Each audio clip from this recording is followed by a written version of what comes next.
सभाबाट प्रमुख अतिथि अन्य अतिथिहरू र यहाँ उपस्थित सम्पूर्ण आत्मीयजनहरूलाई हार्दिक नमन छ। र आज एकदम रमाइलो लागिरहेको छ। सबै म्याम सरहरू अझ विशेष मलाई पढाउने म्याम र अनि गुरुलाई देखिरहेको छु कि अझ बढी त सङ्ख्या नै म्याम र गुरुको नै लागिरहेको छ। यस कारणले नै आज म एकदम विशेष मानिरहेको छु नारी दिवसको दिन। अनि फेरि आजको नायिका लेखिका अन्जना म्यामलाई मेरो हार्दिक बधाई तथा शुभकामना छ। र मेरो किताबबारे केही भन्नु पर्दाखेरि मैले लेखेर ल्याएको छु, त्यसैलाई नै वाचन गर्न चाहन्छु।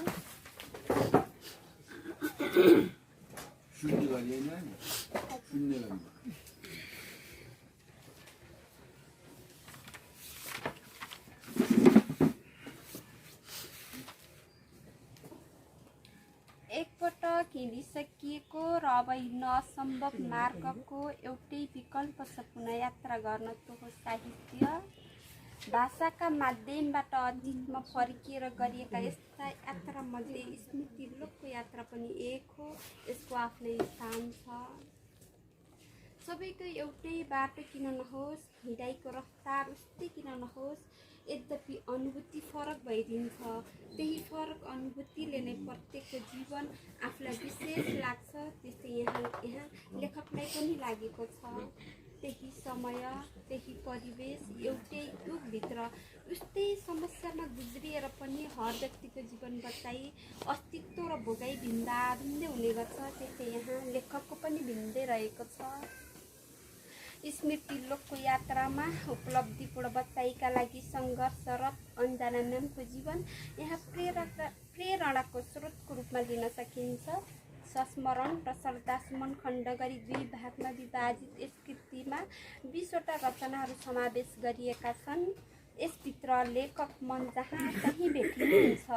कहीँ प्रसन्न चित्तले हाँसेको मुहार, कहीँ सन्तप्त वेदना, करुणा र शोकमा डुबेको मलिन मुहार, कहीँ सङ्घर्ष र चुनौतीलाई आत्मसात गर्दै अघि बढेका पाइलाहरू, कहीँ प्राप्तिले हर्षित मन, सबै प्रकारका बिम्ब पाठकमा ठिङ्ग उभिएको भान हुन्छ। कति ठाउँमा त लेखकले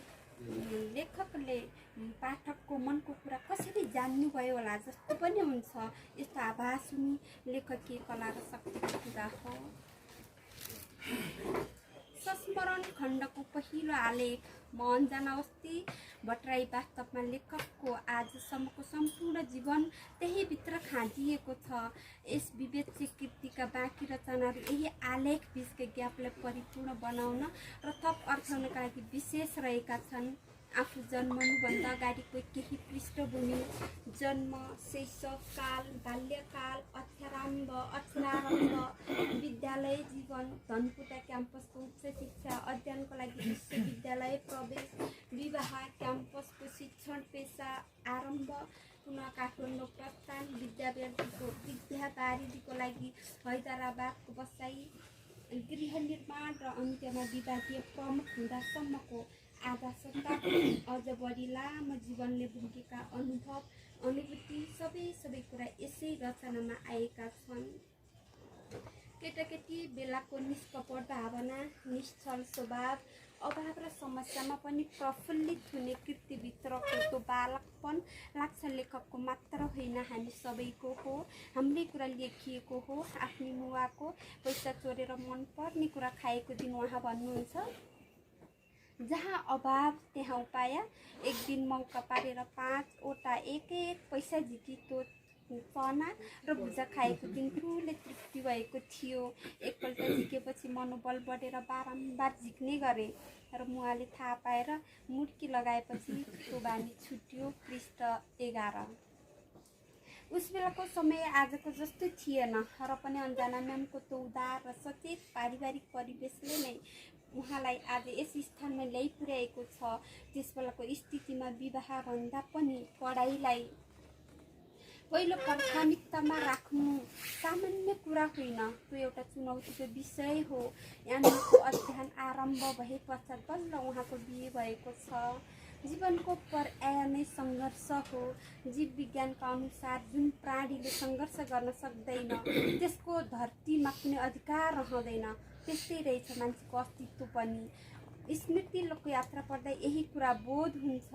दुःख, अभाव, समस्या जस्ता तत्त्वहरू मान्छेको जीवनमा आइरहन्छन्। त्यही समय नै हर कोही व्यक्तिको परीक्षण काल हो। उक्त परीक्षामा उत्तीर्ण हुन सकेन भने बचाइ निरर्थक प्राय हुन जान्छ। पाठकको दृष्टिमा यहाँ लेखक सम्पूर्णतः उत्तीर्ण हुनुभएको छ। यहाँ अन्जना म्यामले आफूलाई कति पनि छिपाउनु भएको छैन, अर्थात् जस्तो भाँच्नुभयो त्यस्तै रूपमा प्रकटित हुनुभएको छ। यही विशेषताले कृतिलाई गहन बनाएको छ। देशको अस्थिर राजनीति, द्वन्द्व, अन्तरसङ्घर्ष, विश्वविद्यालयको पदीय खिचातानी, षड्यन्त्र, विद्यार्थी राजनीति जस्ता विषय हिजो पनि थिए र आज पनि त्यस्तै रहेका छन्।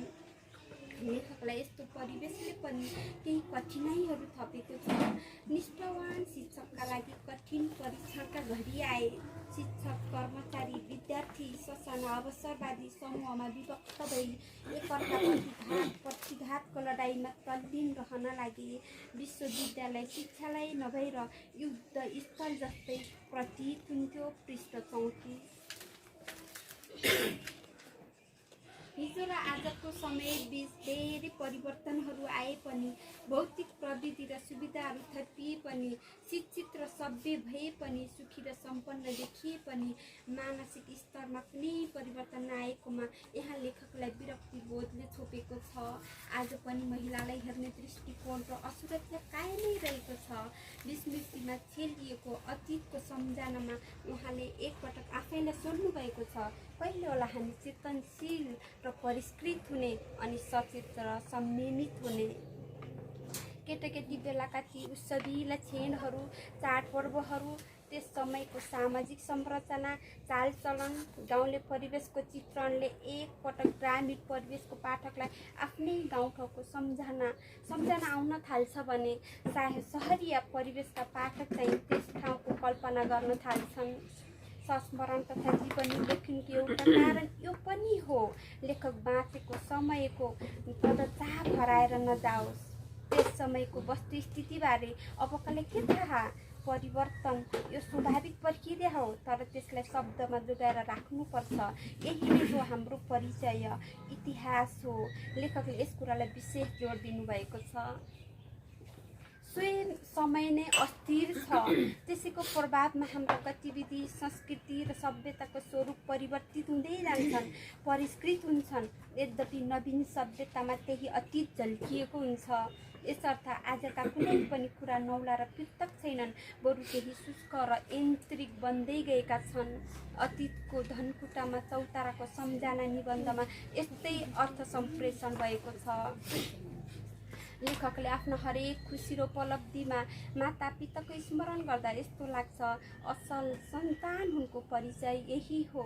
समयप्रति ज्यादा सचेत र कर्मलाई पुज्ने, कर्मलाई नै मनोरञ्जनको माध्यम बनाउने व्यक्ति स्वअनुशासनमा रहेको हुन्छ।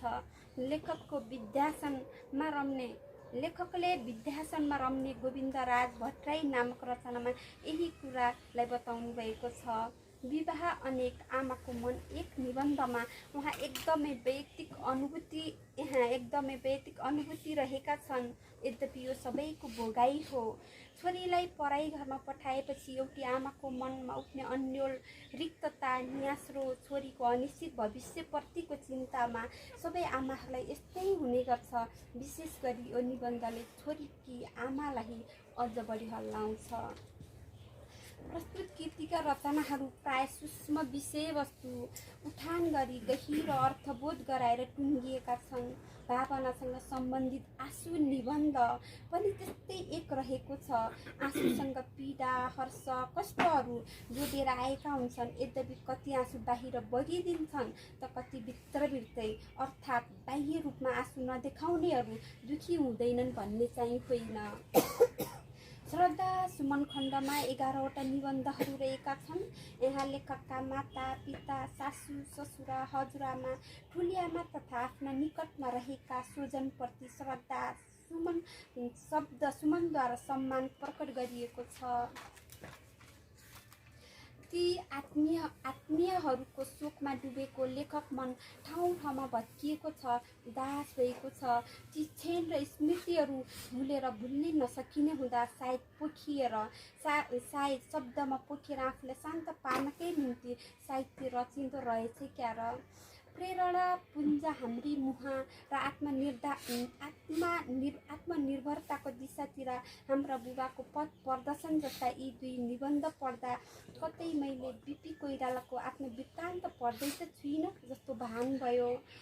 उहाँकी माताको त उत्साह, साहस, धैर्य, कहिल्यै नहार्ने स्वभाव, दूरगामी दृष्टि, आत्मनिर्भर व्यक्तित्व पढ्दा अर्को दिव्य कोइरालाको बारेमा म केही जान्दैछु जस्तो भयो।